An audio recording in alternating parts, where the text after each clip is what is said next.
Welcome to the Next Level Human podcast. As a human, you have a job to do. In fact, you have 4 jobs: to earn and manage money, to attain and maintain health and fitness, to build and sustain personal relationships, to find meaning and make a difference. None of these jobs are taught in school, and that is what this podcast is designed to do: to educate us all on living our most fulfilled lives through the mastery of these 4 jobs. I'm your host, Dr. Jade Teta, and I believe we are here living this life for 3 reasons and 3 reasons only: to learn, to teach, and to love.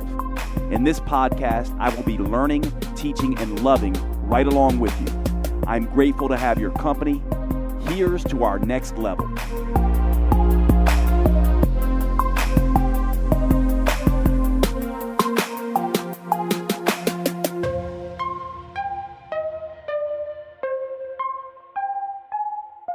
All right, so Emily and I are back. It's good morning, my friend. Cheers. Cheers. Coffee and tea. Emily is a tea drinker, which really wigs me out. It really freaks him out. I'm like, he's like, "You're my only house guest ever who doesn't drink coffee." Yeah, I'm like, come on. Every time I'm here, you're like, "What the fuck?" Yeah, exactly. So all right, well, one of the things that Emily and I often get from friends of ours and just from people in general. Well, one, we talked about this before. They oftentimes think we have a romantic connection. We're just, we're both cis hetero. I'm cis hetero male. She's cis hetero female. We've never been romantically involved. We've been very close. And there's never been that vibe as we often talk about. Ever. But it kind of goes into this idea of, talking about friendships in general. And I guess we'll focus a little bit on men, but friendships inside of relationships. And also we can start with just that conversation that, people oftentimes say, men and women, if they're single, they can't really be friends. And even people would argue, even when they're in a relationship, it is a very dangerous thing to have men and women be very close friends, and that can interfere with relationships. And we both have opinions on this, and I think it's an important conversation because, very clearly, this can become very difficult to manage in relationships. It can break relationships up. It can become a source of frustration and difficulty and cause all kinds of havoc inside of relationships. So I'll let you open it up with your thoughts about, opposite sex friendships in general, and then opposite sex friendships in the context of a romantic relationship where then you have a very close friend or even a best friend of the opposite sex who is heterosexual, or of the same romantic inclination, as that person. Does that disrupt the couple? And what are your thoughts around that? And what can we offer in terms of this conversation for people who are listening to this and how to manage it? Well, I think that you and I are a really good pair to talk about this because we've explored this from various angles of everything that you just said, including, like romantic partners and stuff. So I think that one of the reasons why people often, and again, I'm just using us as an example because it's convenient. People often look at us and are so surprised that we don't have any sort of romantic involvement because there is this sort of cultural underlying disbelief that a hetero man and a hetero woman can be friends and have nothing else going on.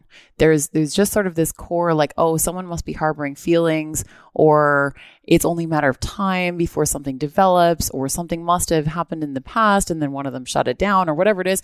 And there seems to be this misunderstanding in a lot of ways about the fact that a man and a woman can actually just be friends. And then when each of those people have romantic relationships that get involved as well, this is where some things can get definitely very tricky because it's really important to own your partner and to make them feel involved and welcomed in the friendship by both parties in the friendship. Both people need to make that active effort. And we actually just had a great conversation about this yesterday with your partner. And we were talking about, because she and I have very similar views on how these types of things should be managed. And you are deeply important to me. You're one of the people closest to my heart as a platonic friend, and you have been for some time. And it is therefore very important to me that whoever is most important in your life, I make a very active effort to befriend them on my own, not even like, using you as the proxy. Like I go straight to them and I like introduce myself and I have a chat with them and I am warm with them because I want to get to know them, because I have a lot of respect for you, and you clearly see amazing qualities in this person or these people. And then that is really important to me. And I want them to feel comfortable with me being in your life. And on my side of the equation, I have dated men who have not been comfortable with my friendship with you. They have referred to it as very unconventional. And I said, well, I'm unconventional. I don't know what you want from me. And I've also made it very clear that you're not going anywhere. Like you are family to me, and you are like my brother, and I am very loyal human. And this is another factor that can come into place, because sometimes the things that we love most about a partner can also end up being the things that we end up disliking about them. So partners of mine love my loyalty, but they might not love my loyalty when it means that I am also loyal to you as my friend. Mm-hmm. And that there has to be some compromise there. And I am also the first one to say that, yes, conversations need to be had. Communication needs to be had. There needs to be dynamics that are involved here to make your partner feel as comfortable as possible with it, while still also taking note of your own values, your own cultivating your own rich, fulfilling life outside of your romantic relationship as well. Like all of these things are really important, and there has to be some balance that gets created within the context of the relationship. Yeah, I think that last little part you talked about there, I think for me, I kind of see it as like I can understand this perhaps if you're 20. If you're 19, 20, 21, 22, you haven't had many relationships. You have a sort of a Disney Hollywood fairy tale version of relationships. You've just come out of high school, and you're thinking that there's always some kind of attraction there. I think as you begun to move into your 30s and 40s and have perhaps more experience, that this should begin to, in my opinion. Now, I think we all should check in with ourselves. We're human. There's no judgment here. If this is something that continues to bother you, you're not alone. In fact, you're probably in the majority. But in my way, and again, I always like to say, like I'm also unconventional. And a lot of the listeners know that I like it very much when we can have a charitable disagreement. And so, but my opinion on this is that there is an element of immaturity, in my opinion. It's not a judgment. I'm not trying to say, you're bad or whatever. I'm not trying to say I'm good or whatever. I'm just saying I believe, perhaps wrongly, maybe, that this is a level of immaturity in relationships, that as you mature in relationships, you start to have some understandings. And these are the understandings that I think you should begin to have in a mature relationship. Here are some of them. First, this idea that your romantic partner can be and or should be your everything, I think is an immature belief. And I think that once you have any kind of level of experience in relationships, you find that view causes a lot of issues, because ultimately a relationship should be something that enhances and grows each other. And if you two are the only people enhancing and growing each other, you can become in a box. It's very much the same way if I'm just an individual and I don't have any friends at all, right? I just become in this circular thinking, and I never get outside of my own beliefs. And I become very entrenched and dogmatic and biased and see the world in a very narrow way. I think if your only, growth outlet is your romantic partner, the two of you can easily get into that sort of same cycle. And so I'm a big proponent of You have to have your life. I have to have my life. And then we have our life. And I oftentimes call this the you-me dynamic. So there's you and you alone as an entity. There's me and me alone as an entity. And when we come together, we create this third entity that I like to call you/me or you-me. And ultimately, from my perspective, if you and me as independent entities create this third entity and make that us and try to make that us, we lose ourselves. And then we cannot sustain the relationship. Versus if each of us are pouring energy into this thing while also pulling energy out, and perhaps most importantly, gathering energy from outside sources that have nothing to do with the you, me, us, and the you. And by doing that, we're able to pull resources, energetic resources from outside the relationship and infuse that into the relationship. There's always this source of new energy, new knowledge, coming refreshed and wanting to hang out with the person so we don't get burnt out on that particular person. And we're building this you-me dynamic to be a very strong thing. So to me, then I go, you need to have an outside world. And that outside world should include, in my mind, a diverse group of individuals, including people of the same romantic inclination as you. Here would be an example that you and I have shared. You may be dating someone, and this has happened with you and I might be interested in or dating someone. And I say, let me get a female's perspective on this, and a hetero female, because I'm hetero, perspective on this. Am I right or am I wrong in this? And that alone allows me to see it more from my partner's point of view just by talking to you. Likewise, there's certain things that you and I might vibe with and have conversations about that I might not have with my romantic partner. Perhaps they're not as business oriented. They don't like having conversations about dynamics of relationships, where you and I, that's sort of where we are constantly in that zone of like what makes a good relationship, a bad relationship romantically. Maybe they don't want to have those conversations. And so from my perspective, I can pull from interacting with you understandings about my partner, as well as I can pull sort of these areas that me and my partner don't necessarily vibe on. Another example of this would be my mother and my father, who my mother had her art and her friends who were her art friends. And many of her teachers who were her mentors were men. And my father, rather than stifling that or being jealous about that, was just, this is Joyce's thing.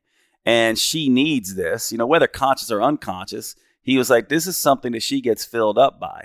Now, if he's going to be jealous related to these mentors who are men, or her going to these conferences where there's men in her field, in this artistic field, he's going to essentially suppress some of my mother's outlets into the world, which is going to, without him even stifle or smother an aspect of their relationship. So in a very real sense, in my opinion, you have any type of experience in this realm, you start to realize that if you're going to start to police your partner's relationships outside of the you-me dynamic, you are going to smother unknowingly oftentimes a certain aspect of the you-me dynamic.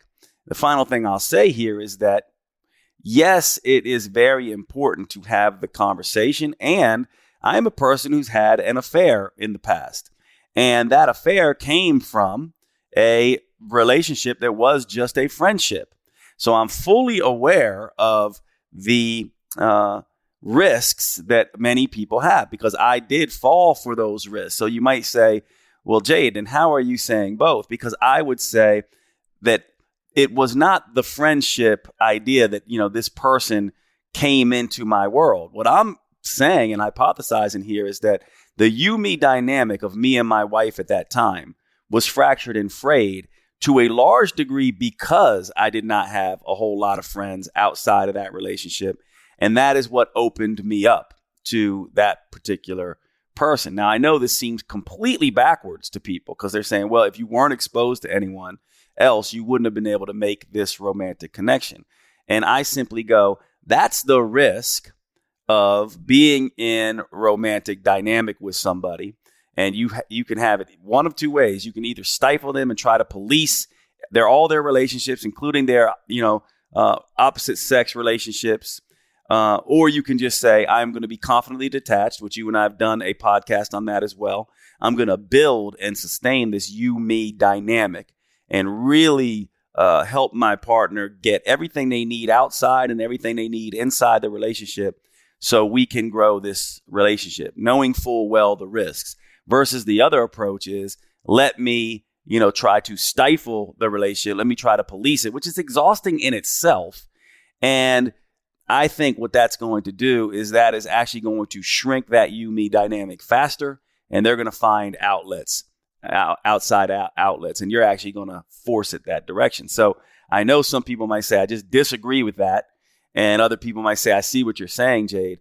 But from my perspective, this is really the only way it works. And this doesn't come just from my experience. It comes from working with hundreds, if not thousands of people in this domain. We work in this domain. I read research in this domain. So do you. I honestly think this is the way to approach it, and we can rehash it.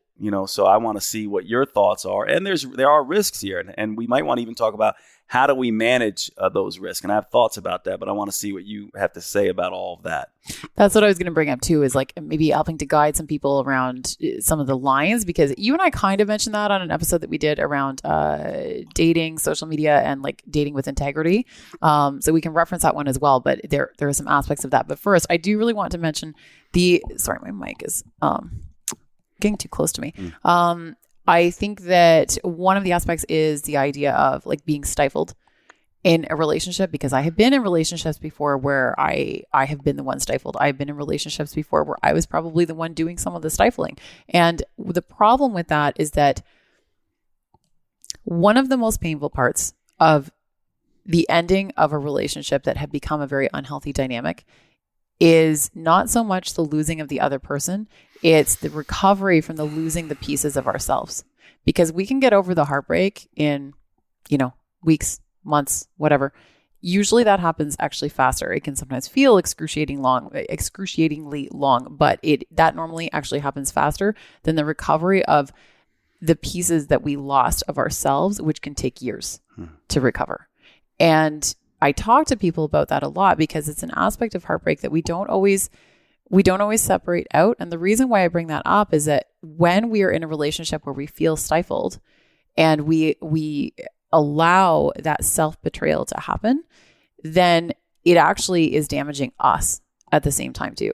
And we have to be really conscious of that whenever we are doing that to another person, or whenever we are having that done to us, and we play a role in like allowing that other person to do that to us because we take responsibility for our own actions, then that really, it not only kills off a part of ourselves, but it also is an absolute breeding ground for contempt and resentment within the context of the relationship. And we talked on another episode that we recorded about why people want to be in relationships. And I brought up the fact that I argued the fact, because you don't necessarily agree with me, but there are aspects of ourselves that we can't necessarily access or tap into fully without a romantic relationship, the right romantic relationship, to allow us to see those parts of us. And when we're in a romantic relationship where we are feeling stifled, then it no longer becomes growth oriented at all. It becomes crushing. It's crushing. And we can feel that. I have had the experience of being in a relationship where I could feel parts of myself dying off.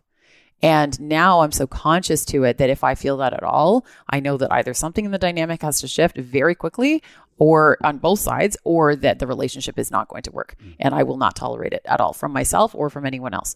So that's a really important piece. And just the entire idea of allowing, like, to me, love means expanding into the fullness of ourselves and helping the other person to expand into the fullness of of themselves as well. And a lot of that comes with having these enriching lives that each of us bring to the table, and not just cutting that off just because you are in a romantic relationship with each other. And that also ties into like cultivating time to like miss each other a little bit, and really bringing that back into the relationship in a really beautiful way. Now, the other side of that is when we are talking about even the aspects of coming to a friend. Let's say like I'm coming to you with a relationship problem that I'm having, and you and I have done this multiple times on both sides. And there's also a moment there where we have to, and you and I have talked about this, just figuring out when we're coming to somebody with a relationship issue, not overstepping betraying the intimacy of the romantic relationship by doing that. So Jade, if I'm coming to you with a relationship issue, I want to make sure that I'm doing it in a way where my partner, I'm still preserving the intimacy of my relationship with my partner. And the same for you, because there are very intimate aspects of a romantic relationship that need to stay within the context of that relationship. I feel that there are lines where I'm not going to just, spill all my partner's dirty secrets to my best friend, because that would betray my partner in a lot of ways. And that would betray my own moral code that I hold myself to for that other person. So we have to sometimes figure out where those lines are too, like giving you the necessary information as my dear friend to be able to have enough of the picture to give me advice on it while not overstepping and making my partner potentially feel really uncomfortable. Like, oh, I only told you that. I didn't want that to go outside of the relationship. So I'd love to hear your thoughts on that. And then I think we should also get into a little bit more of the intricacies of how to show up in a friendship when with someone of the opposite sex, particularly once that person gets involved with someone. Well, I think absolutely it's critical, but this goes back to just what you're talking about there in terms of sharing too much about the relationship goes back, I think, to just good social dynamics in particular. For example, I talk a lot about gossip, and we should talk a little bit about this. And, gossip is one of these things that is a key aspect of being human. Researchers have looked at this. They've studied societies and how gossip impacts relationships. And what they find is that gossip has this sort of dual effect. On the one hand, the two people talking about, the other person not in the room. And by the way, it's about 80% of the conversations that we have with others are about people not in the room. It's a very high amount of our conversation. And to me, I go, this idea of someone not being in the room and you talking about them, it can go one of two ways. It can actually make the person you're talking to not trust you, be suspicious of you, or it can make you two become much more close. And from my perspective, after reading this research and sort of putting together, sort of my way of looking at it, I look at it like there's sort of this idea of venting, dishing, and then talking shit. And venting is more like, hey, look, I've got this thing going on with my partner. Like if you're talking to me about a romantic partner, I've got this thing going on and just wondering what your take is on it. And when you explain it to me, it's not shedding the other person in a negative light. It's actually playing a very objective game where you're like, they see it this way. I see it this way. I'm just wondering how you see it. This is sort of, from my perspective, just this sort of venting. It's just like, I'm a little bit frustrated with the fact that we see things differently, but maybe I'm wrong. So it's not this idea that they're wrong and they're bad and I'm right and whose side are you going to be on? It's more on this thing of like, I'm struggling with this a little bit. And to me, I think that is a very healthy, natural way to have to gossip. And I think that those kind of conversations, the way you know that it's healthy is you would probably feel comfortable, maybe not as completely comfortable if they weren't in the room, but you wouldn't. If that whole conversation was recorded and played back to the person who wasn't in the room, you wouldn't feel like you did anything wrong. There would be no guilt, no shame, and you would kind of be like, they would see it perhaps the same way. And that's how I look at it. I'm always like, if my conversation is being recorded, and I'll come back to this in dynamics with people outside the relationship as well. But I always feel like if my conversation was recorded and played back to someone in the room, would I feel in my integrity without shame or guilt? So to me, that's venting. Dishing to me goes into a little bit. It starts to get into this realm of my status is trying to be elevated. I feel somehow less than, or perhaps held down, perhaps, or like I am in the right and they're in the wrong. It starts to become this sort of charge, negative, positive, and a subtle, tell me I'm right, tell me they're wrong, or a subtle me trying to raise my status while lowering theirs. And it's a gray zone in this area because it's hard to put a handle on it, but you can know because you kind of go, all right, like this is starting to feel a little bit like, this person is not here to defend themselves. You ever have that feeling where it's like this person isn't here to defend themselves, and maybe really this is getting slightly uncomfortable versus like an outright like she's a bitch or he's an asshole or you wouldn't believe the shit he did or this and that.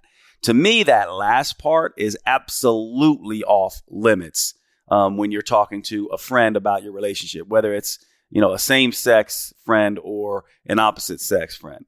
That is completely disrespectful. And from my perspective, being someone that you might want to talk to about, I would not tolerate that. I'd be like, and I have in the past when I was younger, and I've always been embarrassed about it. The dishing part too, I would be like, I'm not feeling comfortable with this. The venting part is how to handle these things. So that's the first thing I would say about gossip. The venting part of like, I see it this way, they see it this way. Would you lend a perspective? That's the kind of conversations I think you should be having. Otherwise, it tilts too much into the zone where your romantic partner could be like, what the fuck? Like what? Why are you having this conversation in that way? And in that venting department, you keep a lot of things under wraps. Now, this goes, in my mind, same thing. If you're in a relationship with a man, and especially if I'm single, but just in general, if I'm going to send messages to Emily, I'm going to include your partner. I do this a ton with all my very close girlfriends, and I am a tough person to be in a relationship with because I have most of my friends are girl buddies, and I have a lot of exes who are friends. But what I will always do is include them in the conversation. Like, it's Thanksgiving right now, so when I'm sending out, hey, happy Thanksgiving, love you, it will be, hey, happy Thanksgiving, love you too, hope you both had the best relationship. And the reason I do that is for their benefit, for my benefit, and the partner's benefit. Because again, I like to have this thing where I'm like, if someone saw this, would I feel in my integrity, or does it give anyone any wiggle room? And oftentimes I will send two separate messages, and Thanksgiving actually is a great time to do it because I'll just be like, I'm so grateful that Emily, has a friend like you and that I've gotten to know you and that we're becoming close and blah, blah, blah. And this is how, in my mind, you sort of begin to do this. You include the other person's romantic partner constantly, including when you're going out and asking out. Let's all do dinner sometimes. It's got to be an inclusive thing. And this brings me to my girlfriend, who's just pretty damn amazing at this, but she does have some strong boundaries, rightly so. And I'll let you take off on this and then we'll come back to it. But she has a particular rule. The reason why you and her, sort of got close outside of me is because it's like what she says is she goes, look, if your girlfriends, from my perspective, if it was me, because she does, and we all do this, me, you, and her all do this, where I'm like, if it's me, I want people to behave oftentimes in a way that I would find appropriate. And so she would say, if I'm making friends with a guy who has a girlfriend, I'm going to reach out to that girlfriend directly. And you did that, and you always do that, by the way. You did that with her, and you always sort of do that with her. And a couple other of my girlfriends have done that with her, and others have not. And rightly so, she goes, these girls I'm completely fine with because I know them. I've developed a relationship with them. They obviously have reached out to me, and the others I feel a bit uncomfortable with. And again, rightly so. So there's three things right there that I think are important. I want to get your take, and then we can go in a couple directions, but I do think we should not forget, this idea of talking a little bit more about how you build your own energetics up with outside relationships. But I do think that this has to be inclusive. you can't just be like, hey, I have these other friendships. You're not involved with them. So, and that, I think that includes men as well. And I'll just say one more thing that you said just to drive this home. The worst thing we can do as humans is we all know what this is like when we're having a rough relationship and we dish and or shit talk too much to other people, especially family members and friends, about how difficult this has been.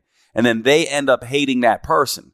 And then we're mad at them because they hate our person when we don't realize we're the ones that caused it in the first place because we only gave them one side of the story. And this happens all the time where family will just not like this person because they've only always got, because the person is too immature or hasn't developed the maturity to not shit talk and doesn't realize that they've created the hate. They've created the disconnect between their friends and family and their romantic partner. And that, in the end, that also ends up breaking up the relationship because they just go, everyone hates my person. Why? Not realizing that they hate your person because you train them to hate your person. Let me interrupt the show just for a few minutes because I want to tell you about one of our sponsors, Evolve Telemed. One of the questions I get all of the time, one of the services that you are asking me for constantly is hormone replacement therapy.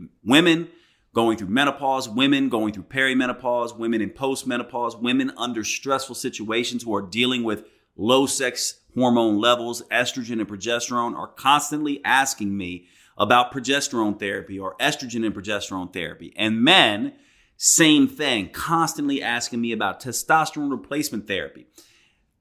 Plenty of you, many of you, always asking, Jade, can you prescribe me hormones? I need testosterone if you're a man, or I need estrogen and progesterone or testosterone if you're a woman.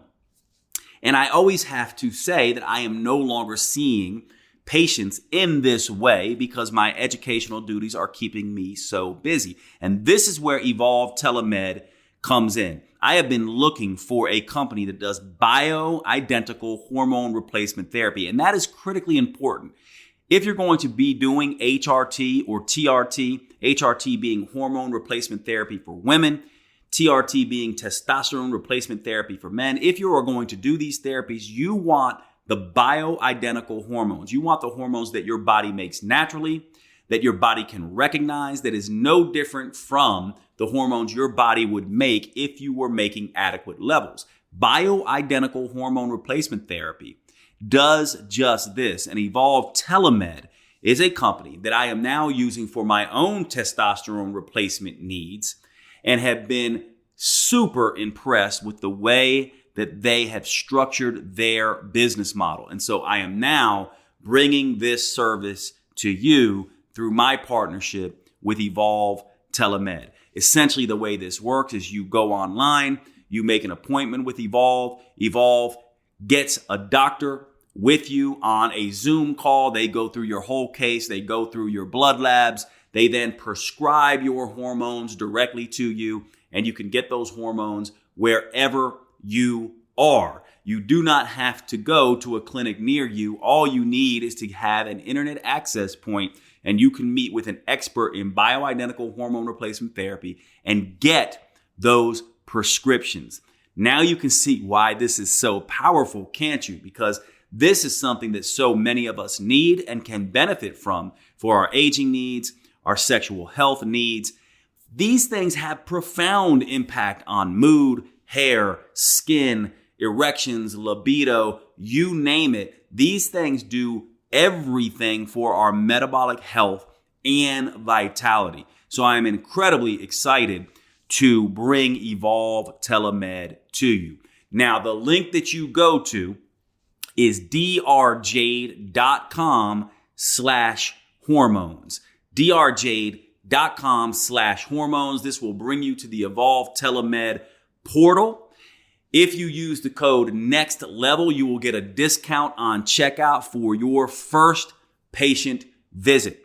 I'm very excited to be able to bring this to you, and I hope you will use Evolve Telemed. I know you're going to find it extremely powerful to move your hormone needs over to them. Check them out, Evolve Telemed. Use the link drjade.com/hormones. drjade.com/hormones for Evolve Telemed. And let's get back to the show. And because they're being protective too. You know, when I was in my 9-year relationship, there was a really significant issue that we had years before we ended up breaking up. And it did not make him look good. Like, if I had shared what had gone on, it would not have made him look good at all. And I was very conscious to that. And I was in a moment where I was like, okay, even if we do end up breaking up from this, I want it to be on like my terms, our terms, as opposed to having outside influence around that. So it was the type of situation where I kind of had to share it with like a couple people very closest to me, but I knew that they would not share it outside of that. And I also knew that I could trust them to not be judgmental and hold it against my partner at the time. But other than that, I kept it under absolute lock and key because I was so conscious of what you're talking about, Jade, where I was like, I refuse to have anyone in my life turn against my partner, especially if he and I end up working it out and it's fine. And he and I did end up working it out, and things were fine relatively for the next few years until things ended for a different reason. But I even have clients actually that they sometimes, if they're having a really significant issue, I had one of these things recently where a client came to me and my client said, you know, you are literally the only person I'm coming to with this because I don't want anyone in my life to turn against my partner because, yeah, they fucked up. They made a mistake and I recognize that it was a mistake, but I don't want anyone to think about them differently. Mm-hmm. And I think I'm glad you mentioned that because that's a really important point to make.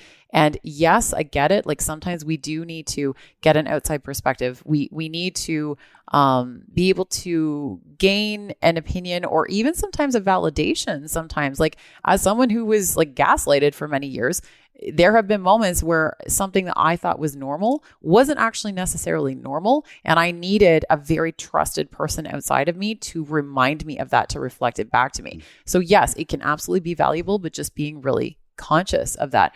The other thing too, that I think that we need to mention a little bit is the whole idea. I think that one of the reasons why men and women are often looked at as not being able to be friends often gets a little bit more turned towards the man of like, oh, he must be into her.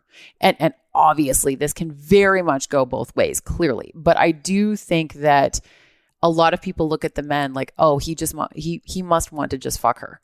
And first of all, that's not fair to like turn it more towards one than the other because it can very much go both ways.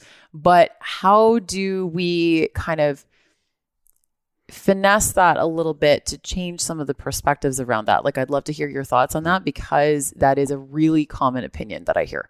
Yeah, and again, it's an incredibly immature. Absolutely, it's an incredibly immature, naive, and just a culture level perspective. The idea that men are somehow at the whims of their penis is just plain dumb and in fact insulting. It is insulting. And from my perspective, any man with any sense of self and any shit would just be like, you know what? I don't mess with people who believe stuff like that. However, it is something that is seen. And let's talk a little bit about why that is so.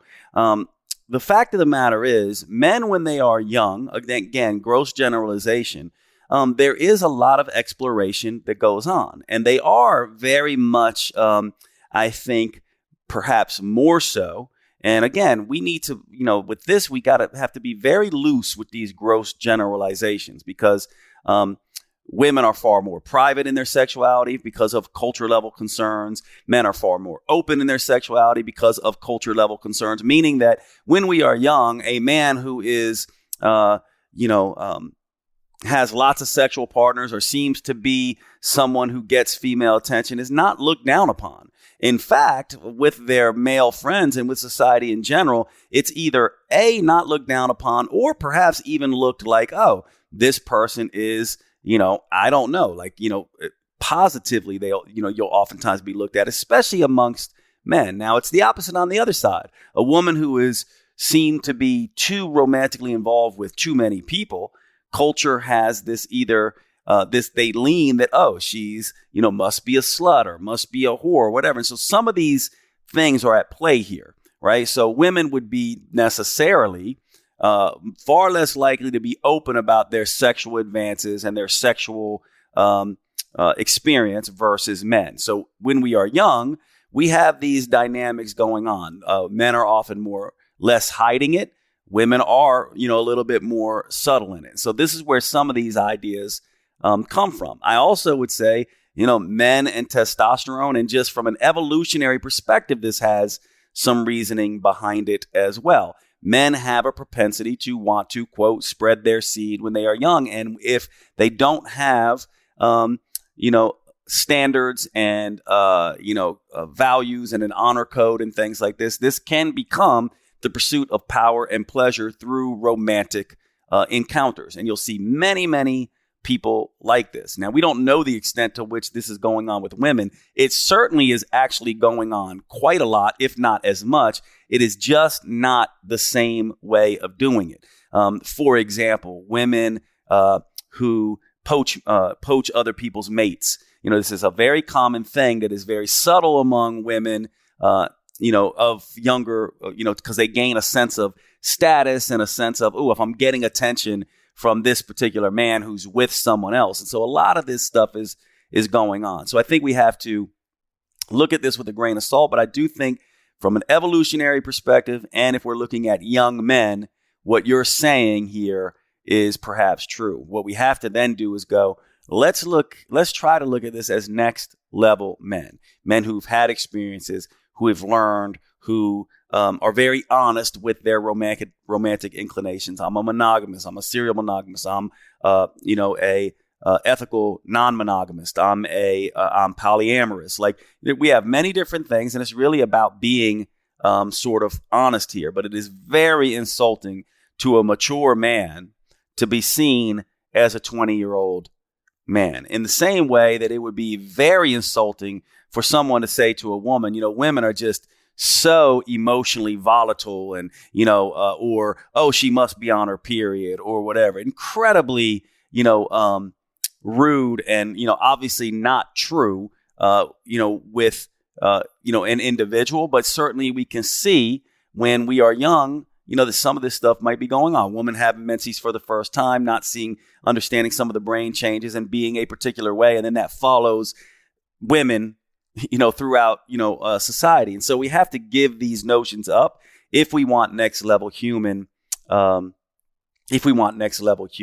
relationships. And so I don't know if I answered that question fully or if you had something else in mind that you wanted me to cover, but I think that is certainly a big issue here. And then the final thing I'll say about that is that if I'm dating a woman who sees me that way, it's going to be over relatively quickly. And there is no way I'm going to be around a woman who just sees me and paints me with a broad brush. Two broad brushes, by the way. A broad brush of men are this way. I'm like, you don't get it. You're relatively immature. You have not, gotten to an understanding where you need to treat individuals as individuals. That's the first broad brush. And the second broad brush is don't paint me. And this one's much harder, but don't paint me with the broad brush of my history. Now, let's be clear. My girlfriend, one of the things that we talked about is she said, oh, my friend was a little concerned about you and your past history, that you had an affair or whatever, and that you cheated. And I said, well, she should be. Your history absolutely matters. Like, that's a good friend. I don't take that at all as she should be. History matters. And at the same time, if you paint me with that broad brush and you see me that way, this isn't going to last very long, because it is difficult to change, but people do change. And you're just going to have to see that I'm different or not. But if you paint me with that broad brush right up front and have in the back of your mind that you're constantly worried about me, this isn't going to last very long. But those are the two ways that I would say this goes wrong. When you just go, all men are this way and they're just trying to plant their seed and they just want to get with women. That is an incredibly naive and immature viewpoint.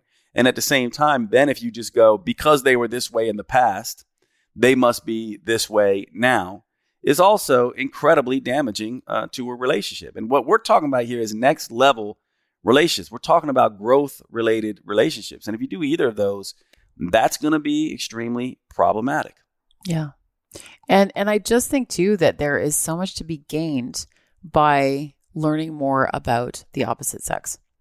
And I don't even really care, like, no matter how you identify, like whether you are straight, gay, doesn't matter. However you identify, there's a lot to be learned from learning from other humans. Again, no matter how you identify, I don't think that it's a good idea to just surround yourself with like one set of people or humans and from a particular group and then just call it a day.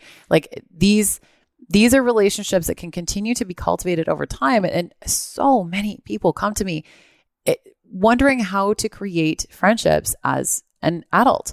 And one of the aspects to that, I think, is to also be open to creating friendships with someone of the opposite sex. But I also get asked, why do I have a very open, compassionate view on men? And one of the reasons is because I have lots of really incredible men in my life, like very platonically, like amazing men in my life that I get to talk to gain perspectives on that are different from my own and to understand better. And then I'm able to go out into the world and teach that to others.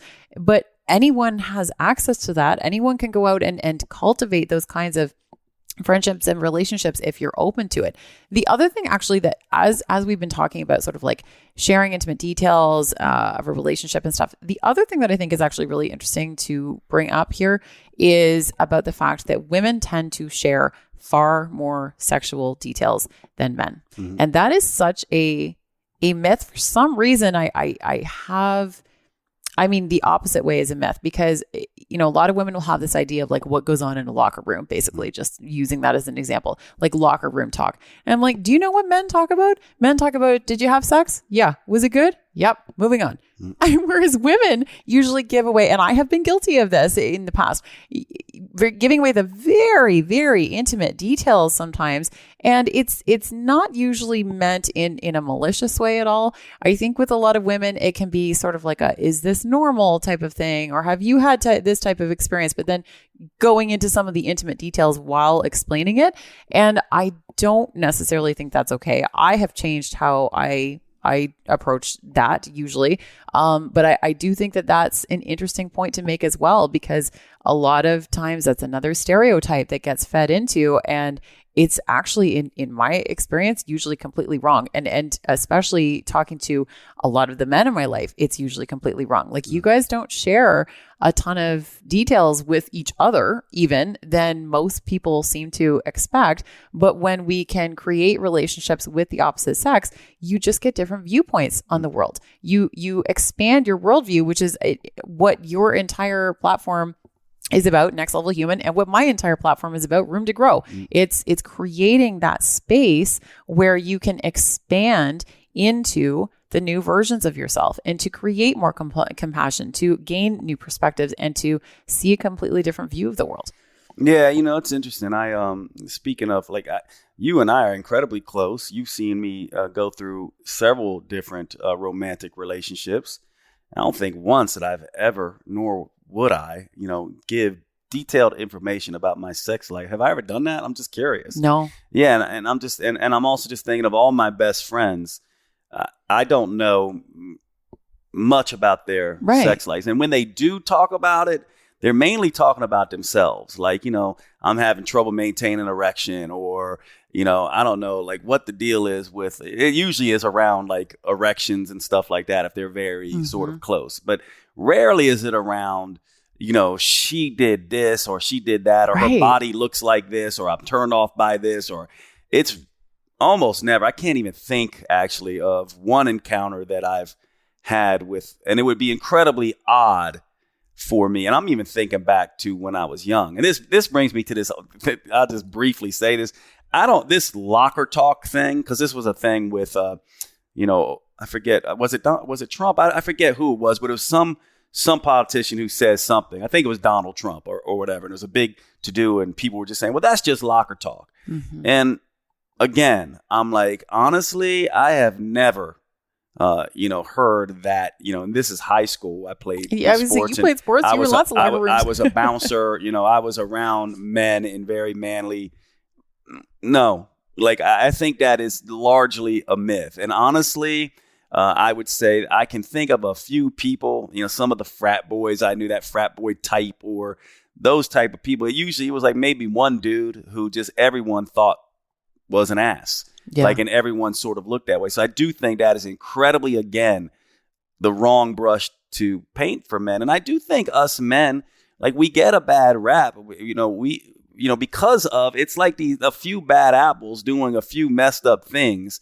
and most men are not that way. And we become far more, if I hear anything now from a lot of my friends, we become far less likely to confidently go out into the world and approach people in a romantic way. Whereas, flirting, we may have been more comfortable with that, asking people out. We may have been more comfortable than, and nowadays it has become, a lot of us have, been like, this is very uncomfortable. We're in a very uncomfortable, place with it. So I do think that is something that is an issue related to men. Now, the other aspect of this that I would say, because we're talking about this, is you do need to cultivate very good friends. So if we're talking about next level human, I would also say this about my male friends. If I said something about my current romantic partner to any of my male friends, and I started to lean, and this would be the case. I can't think of any of my male friends this wouldn't be the case with. But let's say I started to lean on the side of being derogatory or being like, she's a pain in the ass or whatever. I don't think any of my male friends would do anything but go point me back to being responsible. Like, and they certainly wouldn't buy into that. Where it'd be like, yeah, let's now have a bashing, episode with your romantic partner. Most of them would be turn it back to me and or point out what I was doing. Right. This goes again to friendships, and same with the women, that might be in your life, like the women that are in my life, like you.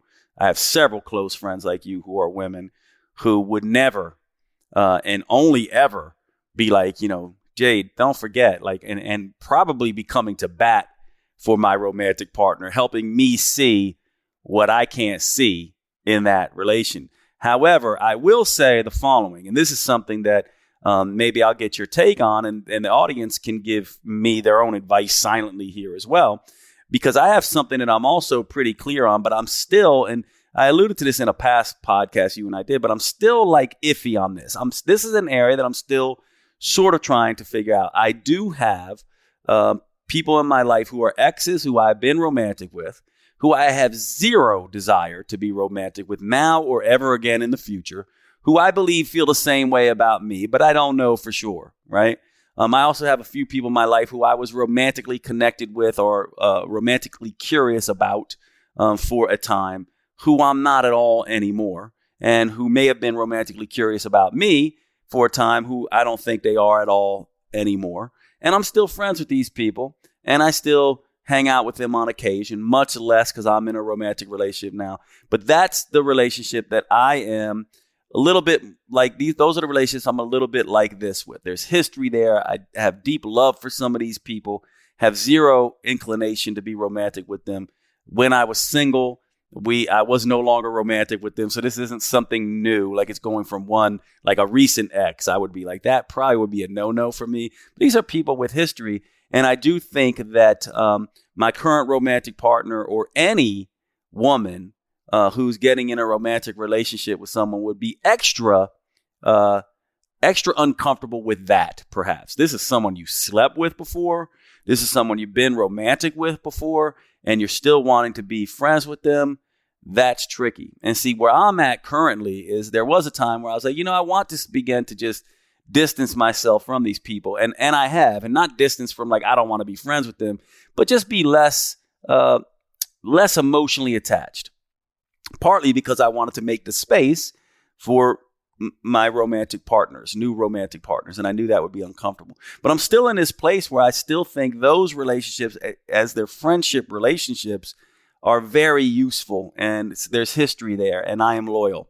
And so I do go back and forth with that, right? Like these are people I don't see much at all anymore, but I still text with, connect with, and make sure it's completely platonic. It's a very normal friendship, but there is that history there. That's a slightly different type of relationship that I could see someone being uncomfortable about. We all have to make our decisions. Right now, I'm leaning towards, look, history-wise, I'm not going to not be friends with these people. However, I don't want to be as engaged with them as I once was in general, whether I am single or not. And that's something that I do think is something you're going to have to communicate, especially in that particular dynamic.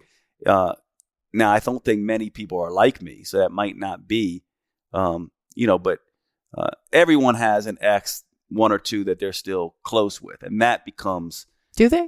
I think so. Do you? Do No. you not? You don't have any exes that you're close with? No. My current romantic partner does, where there's a major person who they're still friends with, that there's history there and they're still friends with. But this is something that for me, I'm still trying to figure this out because I don't like the idea. And I do think, and I could be corrected on this, but I do think it's relatively an immature thing to be like, because I've slept with you in the past, we can't be friends at all anymore.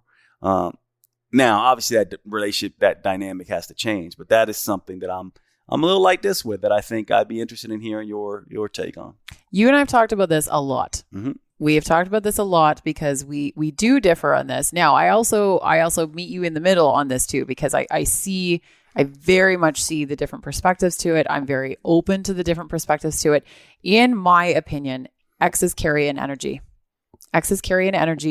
And I think that particularly with a new romantic partner in your life, that it's really important to make sure that person feels comfortable. You are a little bit unusual because I don't know anyone else who maintains nearly as many and nearly as many quality relationships with past lovers and past partners. And it is, again, it's like one of those things where it's some of your qualities that are so beautiful about you that people love and adore. Then that doesn't, you don't just drop someone like a hot potato when you're no longer romantically involved with them. And that's a really beautiful thing. I give you so much credit for that. And I do think that we have to be really conscious of that. Now, in my past, I don't have exes that I particularly want to have any connection with.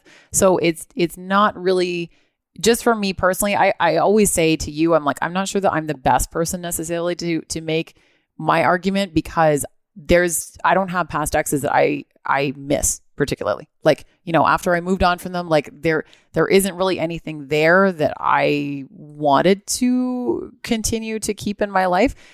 There could be people that I'm involved with in the future that maybe I would feel differently about. And I'm very open to that. But I would still be doing whatever I could to make sure that my romantic partner felt incredibly comfortable with whatever connection I had with that. And I would very much be putting distance between me and them, particularly when there was somebody new involved, or even if they had someone new in their life. Again, I don't mean necessarily like I'm never going to be the person to tell someone to cut people out of their life. I'm never going to tell anybody that.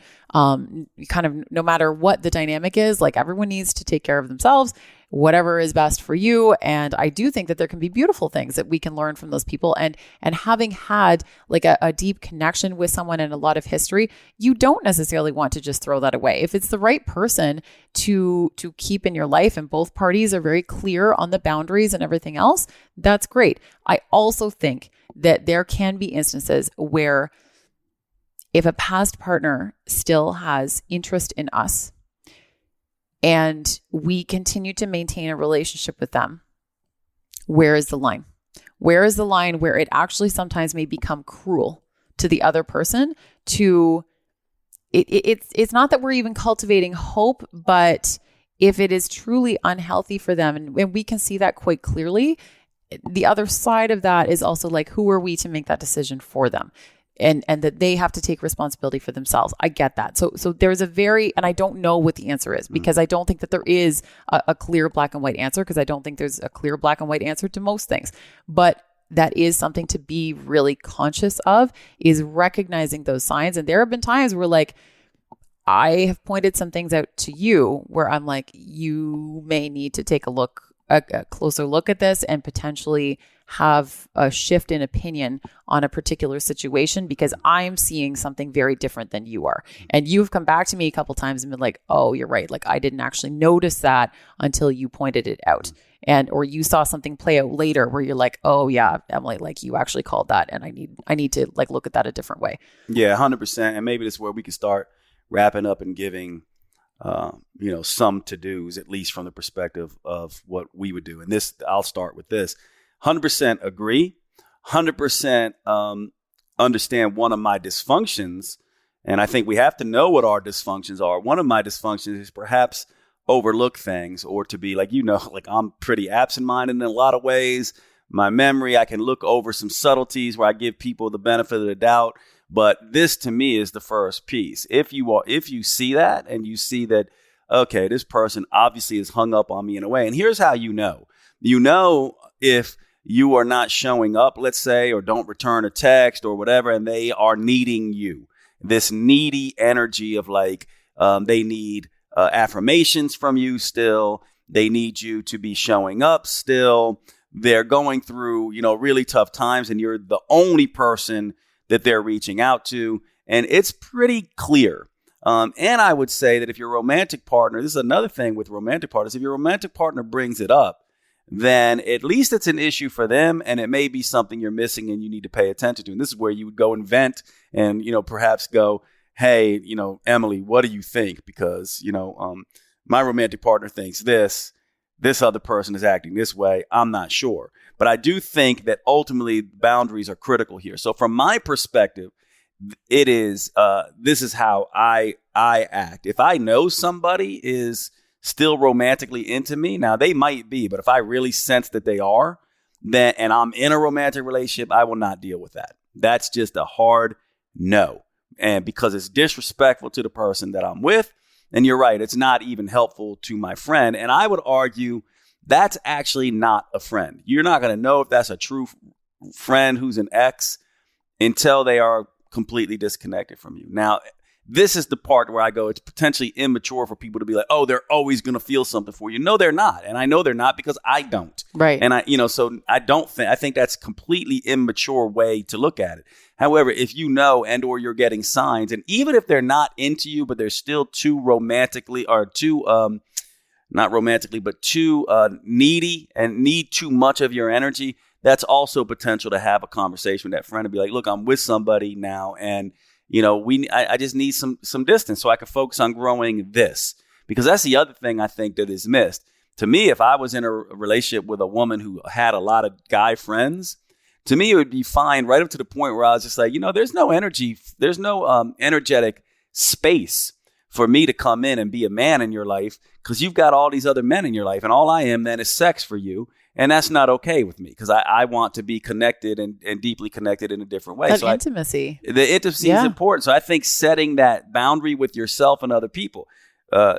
With yourself, I don't think it is appropriate to have people in your life who are romantically interested in you. And that's their primary drive to want to keep interacting with you while you're with someone else. If you know that for sure, I think that should be over. I also think that, on the other side, if you're with a romantic partner who is got lots of, people of the opposite sex, like if I'm with a woman who has lots of men in her life that are platonic male friendships, but it feels such that there's no space for me as a man because there's so many, that's also an issue. So that's one to-do that I would say. And the other thing I would say is that being very careful, like I know with my current romantic partner, I've done some things because I'm absent-minded that I want to be better with. Like some of the things of like introducing her, like this because you hang out with me just as a friend. And sometimes I'll see friends and I won't necessarily introduce you. I'll forget. Mainly because I forget the names of those people. And Emily is one, like a lot of my friends know that they just know because I'm bad with names and I have lots of acquaintances. It's a JT to memory. Yeah. And you will do it. And a lot of my friends they'll just go ahead and introduce themselves. Yeah. So because they're like, Jade doesn't remember this person's name. So I'm going to like introduce myself so he can remember their name. But there's things like that I need to get better with because that can add to the dysfunction where it's like, oh, he's not owning me. And I think that's a big sign too. Like to me, I'm like, if you can't own your romantic partner, you don't deserve to be in any kind of relationship. You just don't get it yet. Yeah. And owning them means owning them publicly. Right. And this is an issue that young men, I think, often have. And those are two things that I would start with, that I would be like, here's some guidelines that I would use if I'm vetting people in particular, but also things like I think with men. Like men, I do think if they're still in that young man, let me spread my seed, let me get notches on the belt place, they're not going to own you. They're going to subtly want to stiff arm you in a way. And it will be very subtle, but it will make, their romantic partner, they'll know. Intuitively, that romantic partner is going to kind of be like, that's a little weird. They never, even in social media, they never reshare when I post them, or they keep me out of, any post, almost like they're single, and that kind of stuff I think is problematic. And you just got to, it's all about boundaries. And then the final thing for me in what to do is I would say this, and to me, this really is about the integrity of the relationship and helping the relationship get better. Quality time together, a lot of it, and make sure that you're doing that. And quality time with your other friends. And then quality time with your friends and them. There's three sort of dynamics you have to have. In my mind, it's a mistake to go, I'm just going to be with my partner and we're going to be that relationship. And I also think it's kind of a mistake to go, I'm going to have my partner relationship, then I'm going to have my friend relationships. I'm going to keep them separate. To me, that is a big problem, right? What should be going on most of the time is that my romantic partners are integrated into these other friendships in a way that they don't feel threatened by them. So there's times where, we're all hanging out together, and there's times where I'm hanging out with just my friends so I can get that energy and bring it back. And there's times where obviously most of the time I'm hanging out with my partner. And you need to be aware of that, because I do think that's when you start opening yourself up to problems. If you completely compartmentalize these relationships. I totally agree with that, because then there's this distrust potentially as a partner to go, well, how seriously do they take me as a partner if they won't even introduce me to their people or include me when they're hanging out? Yeah, that inclusion piece is like an entire love language in and of itself, and I think that's really important. I'm so glad you brought that up about the not, like, we aren't saying, okay, then have your partner and also just have your friends. Like, there needs to be some crossover as well, because that's really, really important, and it shows that you are proud to be with that person too. Like, that's a really big piece of the inclusion, is letting your partner know that, like, you're important to me, and I want to share you with the other most important people in my life, and vice versa. That's really, really important. So I hope that we've given people some points on this. I don't really have anything else to add other than the fact that, I mean, ultimately, I think our main point is pretty clear, is that men and women can be friends, just friends. And if 100%. Anyone wants examples, we are right here.